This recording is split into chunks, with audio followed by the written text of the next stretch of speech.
j'essayais juste de quitter une manifestation. Ils m'ont bloqué, ils m'ont humilié, ils m'ont tabassé. Pour moi, c'est ça le message de la police, c'est ça le message qui nous renvoie. C'est un message qui est antidémocratique.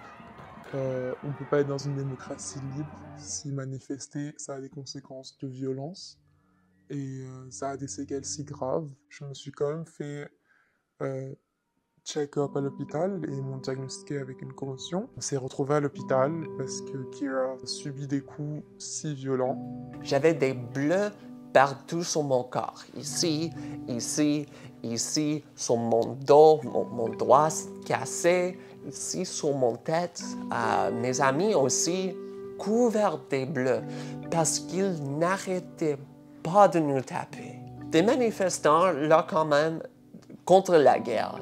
Nous étions des manifestants contre le génocide. Les riot cops, enfin, c'est eux qui nous ont guidés parce qu'ils bloquaient toute intersection, vraiment. Toute intersection, ils voulaient pas qu'on parte, ils l'a bloqué. Et c'est là où les bombes à gaz lacrymogène ils ont commencé à les lancer sur nous. Ça a causé une réaction d'asthme très intense pour moi, où j'arrivais plus à respirer. Et puis ça a vraiment effrayé la manifestation au complet. Où tout le monde s'est mis à courir d'un bord. Et moi, malheureusement, j'ai pas pu suivre. En tellement proche proximité au gaz, Yara ne peut plus voir, ne peut plus respirer. Donc, on a essayé de se reposer sur le côté de rue, sur le sidewalk, pour juste un petit instant. J'ai pris mon sac d'eau, j'ai ouvert, je suis regardé dedans pour chercher de l'eau, puis je lève mon tête et soudainement, je suis frappé du côté en arrière de mon tête avec un bâton policier. Je me retrouve plaqué sur une clôture. Et puis j'entends une voix masculine, plusieurs voix masculines me crier dessus. Je sais pas vraiment ce qui se passe. Et puis ma tête est comme super sonnée. J'assume parce que je me suis fait comme taper la tête sur la clôture. Puis là, je commence à avoir certains blancs de mémoire. Mais j'ouvre les yeux, puis je vois qu'il y a 3 riot cops, une police émeute qui m'encercle. Puis quelques secondes après, je vois qu'il y a Kira qui agit en tant que bouclier entre moi et la police. En résumé, ils nous tabassent. Ils nous tabassent pour quelques minutes quand même. Ils me tapent à la poitrine avec leur bâton, aux fesses, au ventre, au pubis, aux jambes, aux cuisses, vraiment partout. C'était genre interminable. Je leur disais que j'essayais de partir parce qu'ils voulaient qu'on parte, mais en même temps ils nous encerclaient, donc c'était très paradoxal comme message. Puis je leur suppliais, je leur disais s'il vous plaît, j'arrive pas à respirer, j'arrive pas à respirer. Puis j'étais en pleurs.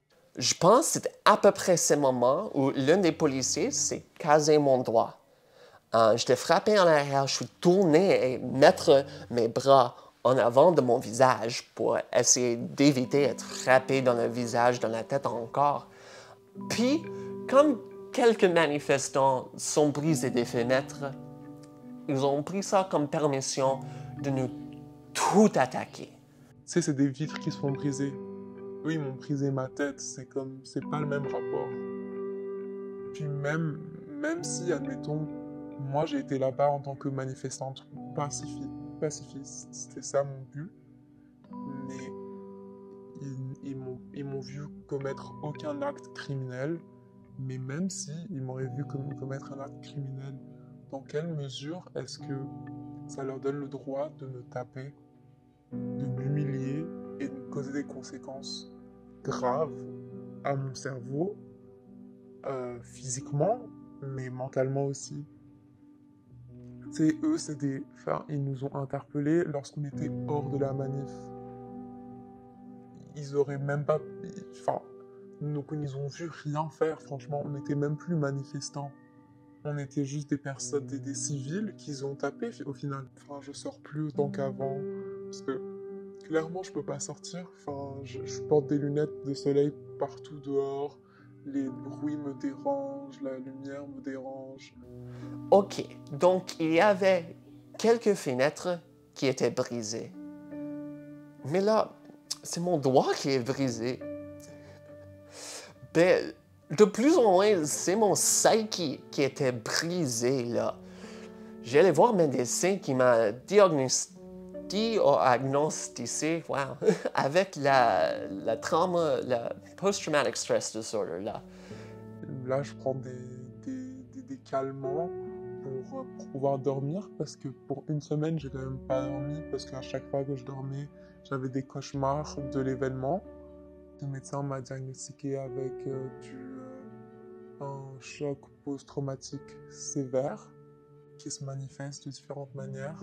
Je suis tout le temps en alerte dans la rue. Quand je vois la police, j'hyperventile.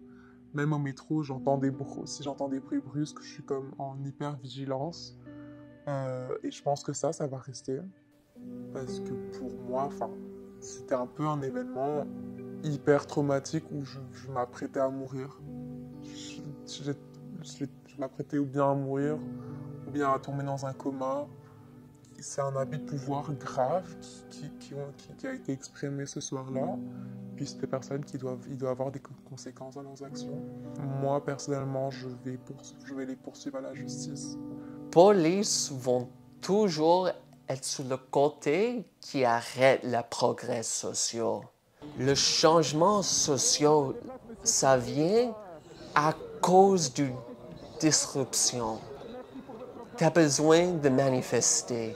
Tu as besoin de mettre la pression sur les politiciens pour avoir le changement dans les lois, dans les policies, dans ce que le gouvernement fait. Depuis plus d'1 an, il y a un génocide à Gaza. Et puis, depuis maintenant plusieurs mois, le Liban se fait bombarder sans qu'il y ait aucune conséquence que Israël a subie. Au contraire, elle se fait... les pays de l'OTAN lui donnent de l'argent, lui donnent du support militaire, du support économique, du soft power. Ils lui donnent tout. Moi, c'est pour ça que je suis allé manifester, parce que ces pays-là, au final, y compris le Canada, ils financent la destruction de ma civilisation. Et moi, j'ai aucun pouvoir là-dessus, je peux rien faire. Je peux vraiment rien faire, je veux pas... mon seul pouvoir, c'est ma parole, mon écrit, et partir à des manifestations. Et aussi, je me sens seul au Canada où personne n'est vraiment affecté. Moi, j'ai des personnes que je connais qui sont comme morts, mais qui sont blessés à cause des crimes de l'État sioniste. C'est pas la réalité de tout le monde ici. Et donc, pour moi, partir à une manifestation, ça me fait sentir moins seul. Une phrase vraiment qui reste dans ma tête, c'est quand on essayait de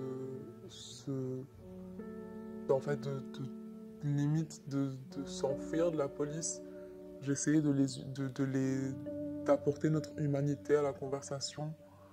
Et je leur ai demandé où est partie votre humanité. Puis un des policiers m'a répondu, j'ai mon humanité, c'est juste ça qui se passe quand tu manifestes.